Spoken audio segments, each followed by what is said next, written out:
France 2 propose à ses téléspectateurs de redécouvrir GoldenEye, 17e aventure du très célèbre agent James Bond. Si vous n'avez encore jamais vu ce mythique film réalisé par Martin Campbell, rendez-vous ce dimanche 4 novembre à 21 h. 1.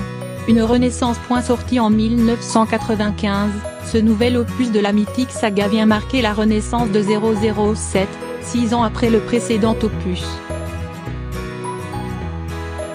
Le film s'aligne sur les modes du moment, avec des actions, des gadgets et des effets spéciaux captivants, et rentre ainsi dans les blockbusters de l'époque. 2. Pierce Brosnan débarque. Avec GoldenEye, James Bond change de visage.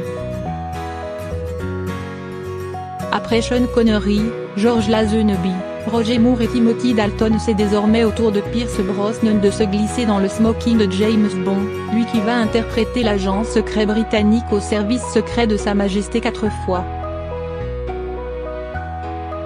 À la fois élégant, espiègle et musclé, l'acteur irlandais incarne un personnage plus moderne que les James Bond précédents, un personnage plus adapté à son temps. 3. Un titre évocateur. Contrairement au précédent film, GoldenEye ne s'inspire pas d'un roman de Ian Fleming. Le scénario du thriller est initialement rédigé par Michael France, puis est ensuite réécrit avec l'aide de plusieurs auteurs dont Jeffrey Kane et Bruce Feirstein. Et pour la petite anecdote, le titre GoldenEye reste un clin d'œil à l'écrivain, puisqu'il s'agit du nom de la villa que possédait Ian Fleming en Jamaïque, cette même villa où il a écrit tous ses livres. 4. Les prémices du féminisme au cinéma. GoldenEye marque également un tournant en termes de casting. Pour la première fois, le personnage de M est joué par une femme, qui n'est autre que l'actrice Judi Dench. Auparavant, M avait été interprété par Bernard Lee, dans 11 films de James Bond, et Robert Brown dans 4 films de James Bond. Avec ce parti pris, GoldenEye montre à son public qu'une époque est révolue.